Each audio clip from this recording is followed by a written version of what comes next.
আসো কি যতই তুফান আমি কবু ডরি না, হৃদয় আমার কাবা, নয়নেতে মদিনা।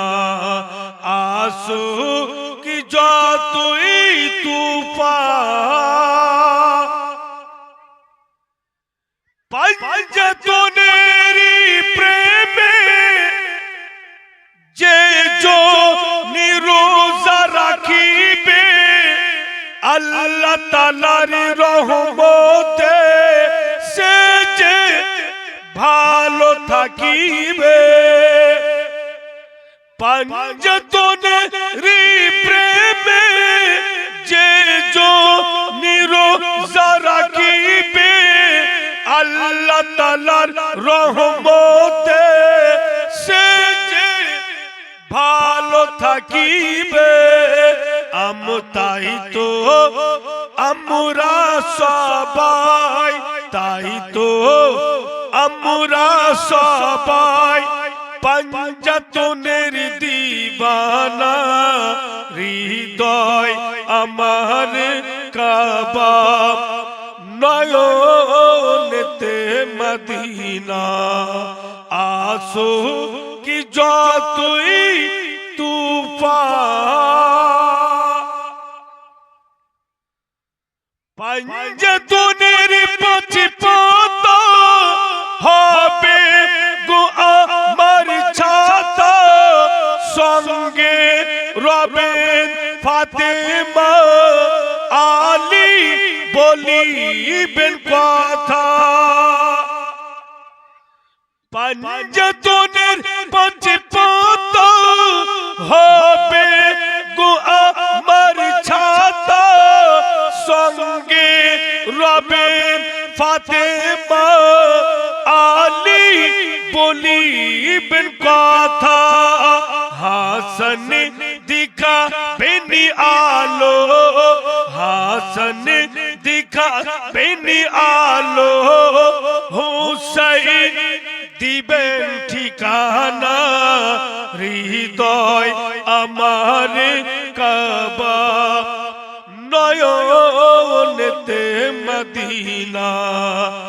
আসো কি যতই তুফান। মুআজ্জিজ হযরত,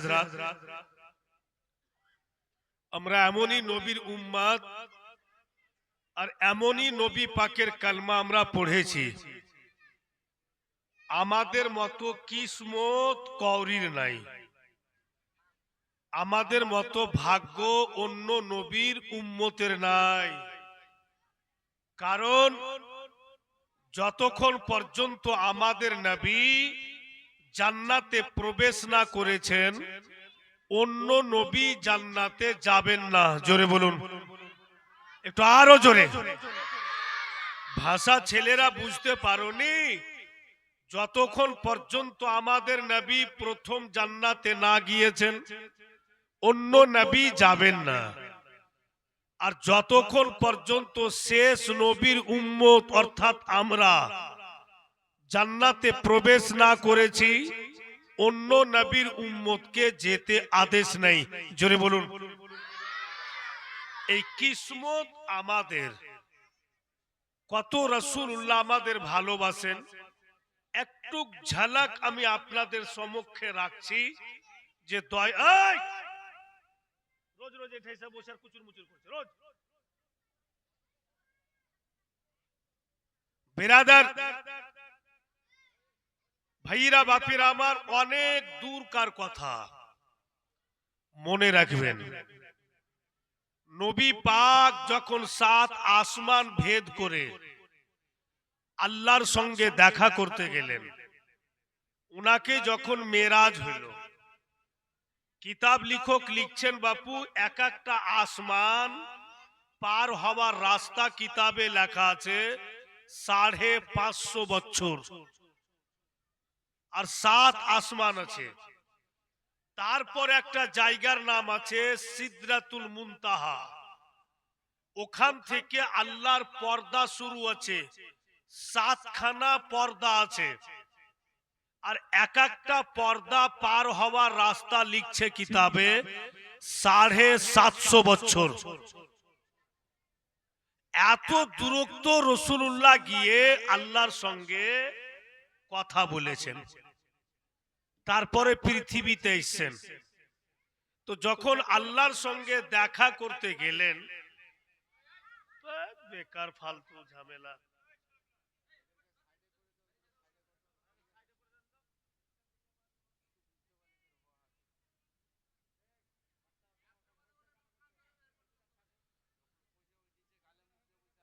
ওকে পিছনে ওদিকে নিয়ে যান তো, ডান ওখান থেকে।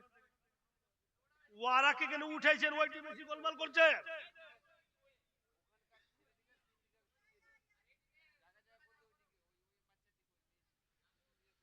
বেরাদারান ইসলাম, জওয়ান ছেলেরা, আজকে তোমরা এসছো, স্টেজ থেকে কিছু নিয়ে যাও। মা বোনেরা, অনেক খুব জালসা শুনতে আপনারা বাহাদুর, মেলাই বলাই বক্তার মুখে শুনছো, লাচুন কুদুন বহুত হো হা হচ্ছে, কথাগুলো ধ্যান দিয়ে শুনবে। তো সিদরাতুল মুনতাহা, আমার নবীর পজিশনটা দেখো। সিদরাতুল মুনতাহা 7 আসমান পর, আর সঙ্গে গেলছেন কে? তো হযরতে জিবরাইল আমিন। জিবরিল হচ্ছেন तमाम ফারিস্তা গণের সরদার। তো 7 আসমান পর সিদরাতুল মুনতাহাতে দেখছে যে একটা ঘোড়া, আর ঘোড়ার পিঠের উপরে বেরাদার একটি বাক্স বাঁধা আছে।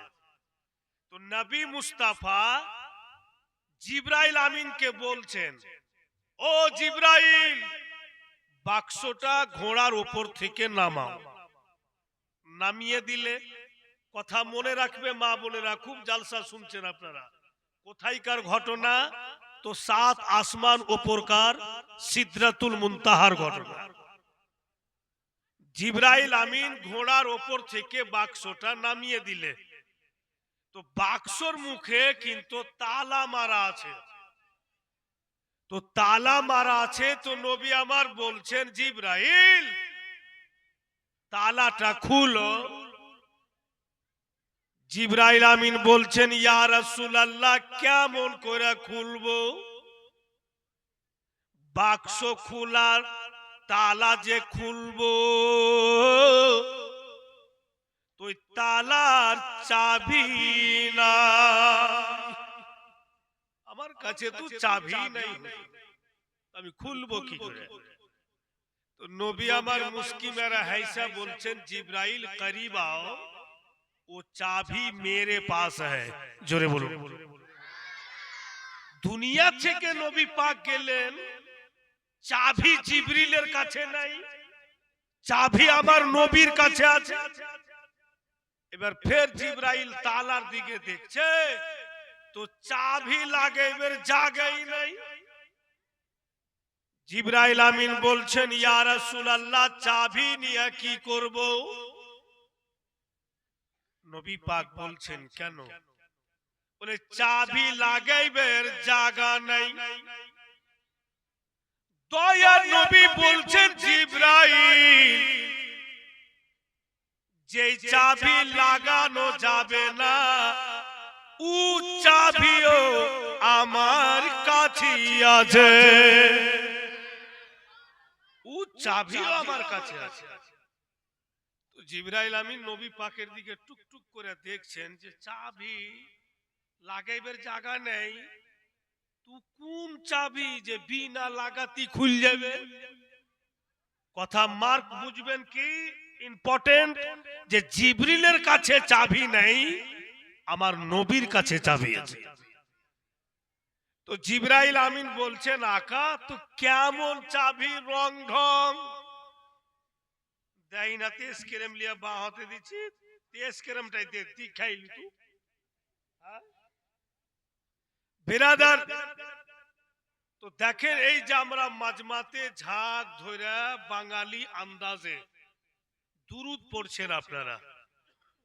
বিরাদার, আমি সিওয়ান গেছিলাম, Bihar C1, one day match, মানে একদিনকার জলসা।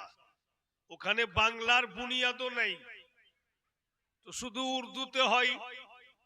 তো তো সিওয়ান গেলাম, তো আমাকে যে পীর সাহেব নিয়ে গেছিলেন উনি বাঙ্গাল আসেন খুব, উনি নিয়ে গেছিলেন ওনার বাপের উরুসে। তো উনি আমাকে বলছেন कि बाबू जरा बंगाली अंदाज में दरूद पढ़ के दिखा। उठे बोले दरूद तो हमारे इधर भी पढ़ता है, लेकिन बंगाली अंदाज में जो पढ़ता है ना वो अंदाज निराली है, दिल दीवाना हो जाता है। একজন আল্লাহর ওলি যে এমন করে বাঙালি লোক সবাই মিলে দুরুদ পড়ছে যে শুনেই দিল দিওয়ানা হয়ে যাচ্ছে। তো আপনাদের বাঙালি দুরুদের চর্চা বিহারে পর্যন্ত হচ্ছে। কত সুন্দর! কেন কথাটা আসলো? নবী মুস্তাফা বলছেন, ও জিবরাইল, ও জিবরাইল, বিনা লাগানো চাবি তুমি চাইছো আর বাক্সর তালা খুলতে চাইছো। ও জিবরাইল তুমি কি দেখছো? মাহৌলই খারাপ করে দিবারে। কি দেখছো? রাসূল আল্লাহ বলছেন, ও জিবরাইল 11 মারতাবা তুমি আমার উপরে দুরুদ পড়ো আর তালাতে ফু দিয়া দাও, এক্ষুনি খুলে যাবে। এই চাবি হচ্ছে তালা খোলা। জিবরিল আমিন বলছেন, হুজুর যাক চাবি তো পেয়ে নিলু, যে আপনার উপরে 11 বার দুরুদ পড়ে তালাতে ফু দিব, খুল যাবে। আকা একটু বলেন না যে বাক্সর মধ্যে কি আছে? জিবরাইল জানে না যে বাক্সর মধ্যে কি আছে, আমার আপনার নবী জানছেন যে বাক্সর মধ্যে কি আছে। নবী মুস্তাফা বলছেন, আকা মওলা বলছেন, জিবরাইল বেরাদার দয়ার নবী বললেন এটাই কথা কে জিবরাইল শুনো, তুমি বাক্সর মুখের তালা খুলো, 11 বার দুরুদ পড়ে ফু দাও, আর এই বাক্সর মধ্যে দেখবে তুমি একটা আর বাক্স আছে। ঠিক 11 বার দুরুদ পড়ে তালাতে ফু দিলে বাক্স খুলে দেখছে একটা আর বাক্স ওই বাক্সর মধ্যে আছে। ফের বাপু ওর মুখে কিন্তু তালা ঝুলছে। জিবরাইল আমিন বলছেন, ইয়া রাসূলুল্লাহ এই বাক্সর মধ্যে কি আছে? আমাদের দয়ার নবী বলছেন, ও জিবরাইল দ্বিতীয় বাক্স খুলো, এর মধ্যে তুমি দেখবে একটি ডিম রাখা আছে। দ্বিতীয় বাক্স খুললে ওর মধ্যে কিন্তু ডিম রাখা আছে। এবার ডিমের মুখে তালা ঝুলছে। জিবরাইল আমিন বলছেন, ইয়া রাসূলুল্লাহ ডিমের মুখে ও তালা, এবার ডিমের মুখের তালা খুলবো, হুজুর বলেন তো এই ডিমের মধ্যে কি আছে? নবী মুস্তাফা জানে রহমান বলতেছেন, ও জিবরাইল তুমি ডিমের মুখের তালা খুলবে আর দেখবে ওর মধ্যে সুন্দর একটি হীরা রাখা আছে। ডিমের মুখের তালা খুললে দেখছে তো একটি হীরা, হীরার মুখে ঠিক ফের একটি তালা ঝুলছে। জিবরাইল আমিন বলছেন, আকা এবার বলুন তো হুজুর হীরার মধ্যে কি আছে? সব কিন্তু নবী পাক একের পর এক বলছেন। দয়ার নবী মুস্তাফা বলছেন, জিবরাইল তুমি যখন হীরার মুখের তালা খুলবে, হীরা পট করে ফেটে যাবে, আস্তে আস্তে বড় হবে, আর ওই মধ্যে দেখবে তুমি বিশাল বড় তোমাকে একটি জগৎ দেখা যাবে। আর ওই জগতে জিবরাইল তুমি যা দেখতে চাইবে তুমি দেখতে পাবে। জোরে বলুন। হীরা চওড়া হবে ফেটে, ওর মধ্যে বিশাল বড় জগৎ দেখা যাবে, আর ওই জগতে জিবরাইল নবী পাক বলছেন তোমার দিল যা কিছু দেখতে চাইবে তুমি কিন্তু পেয়ে যাবে।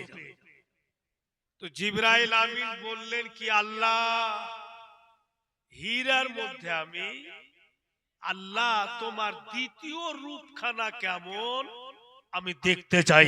জোরে বলুন। अब হীরার মুখের তালা খুলবে, হীরা চওড়া হবে, বিশাল বড় জগৎ দেখতে পাবে ওই সিদরাতুল মুনতাহাতে। আর আল্লাহর দ্বিতীয় রূপখানা কেমন জিবরাইল আমিন দেখবেন। তো আমি যখন বক্তব্য রাখবো আপনারাও তো জানতে পারবেন যে দ্বিতীয় রূপটা কি, কি এমন জিনিস আল্লাহর, আমার মা বোনেরাও জানতে পারবেন। তো নিশ্চয়ই হীরার মুখের তালা খোলানো হবে। তবে বলছি মা বোনেরাকে যে সময়টা আমরা বাহুল্য নষ্ট না করে পুরা বক্তব্যটা আজকে আমি আপনাদের সম্মুখে রাখবো।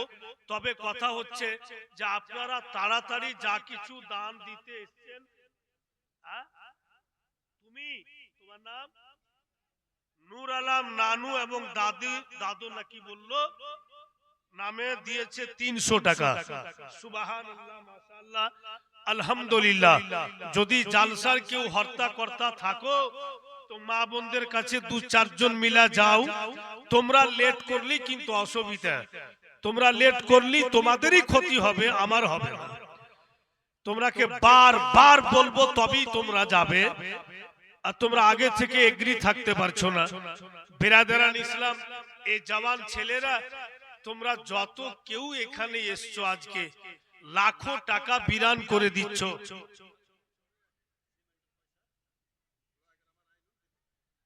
আগলা বছর নয়, গত বছর, যেটা গত হয়ে গেছে, আগলা মানে ফের সামনে আসছে।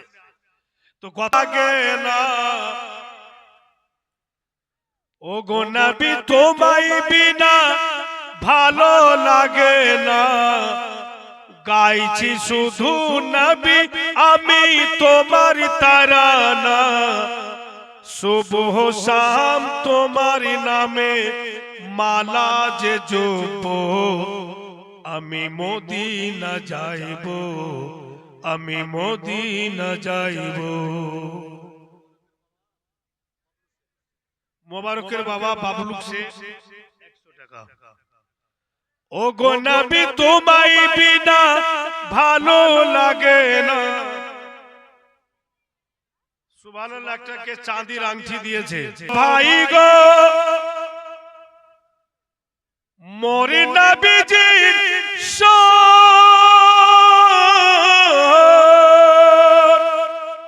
শোনো বন্ধু শোনো, ভাই গো মোর নবীজির শান, নবী পাকের মুহাব্বত আমাদের ঈমান, নবী পাকের নাম জপিলে ভালো যে থাকবো, আমি মদিনা যাইব, আমি মদিনা যাইব। কামিলিওয়ালা মুস্তাফার নুরানি রোজা, কামিলিওয়ালা মুস্তাফার নুরানি রোজা, সে রোজাতে দিচ্ছে গো ফারিশতা পেহরা, সে রোজাতে গেলে বন্ধু আল্লাহকে পাবো, আমি মদিনা যাইব, আমি মদিনা যাইব। নবীর নাম যতই জপি অতই মধু লাগে, নবীর নাম যতই জপি অতই মধু লাগে, এই নামেতে এত মধু কে জানিত আগে, সারা জীবন ধরে নবীর তারানা গাইব, আমি মদিনা যাইব, আমি মদিনা যাইব। অনেকে দিয়েছেন। তো বিরাদার ভরা মজলিস একবার দোয়া হয়ে যাক, আল্লাহুম্মা আমিন। আর ভালো করে বিছান করেছে, আর তিনজন মৌলানাকে তিনটা ল্যাপ দিয়েছে। ওর কিন্তু বাপু দুটা বকরি আছে, তো কুণ্ঠে বাঁধবে, ও আর জাগা ধুড়া পাই না, ঠান্ডার নাই।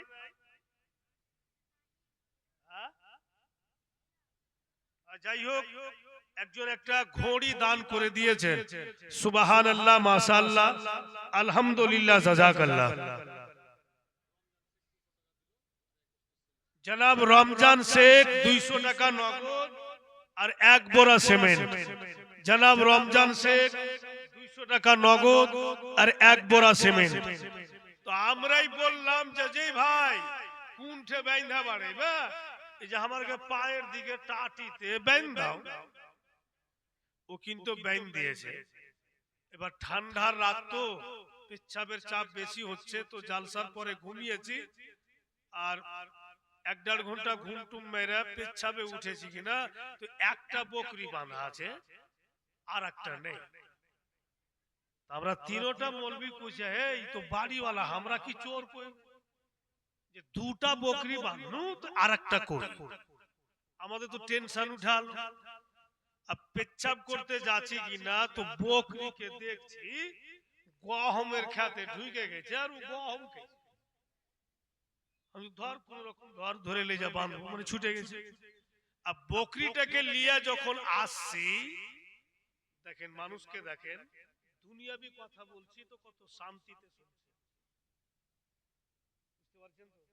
আর যখনই শরীয়তের কথা বলতে যাব, মাথা চুলকেছে, গাও চুলকেছে, কুটকাট হচ্ছে। আর একটা দুনিয়াবি কথা বলছি তো একদম সান্নাটা ছেড়ে। তো বিরাদার, বকরিটা আইনা খালি হাঁক মেরেছি, বাজি একটু উঠে আসেন তো।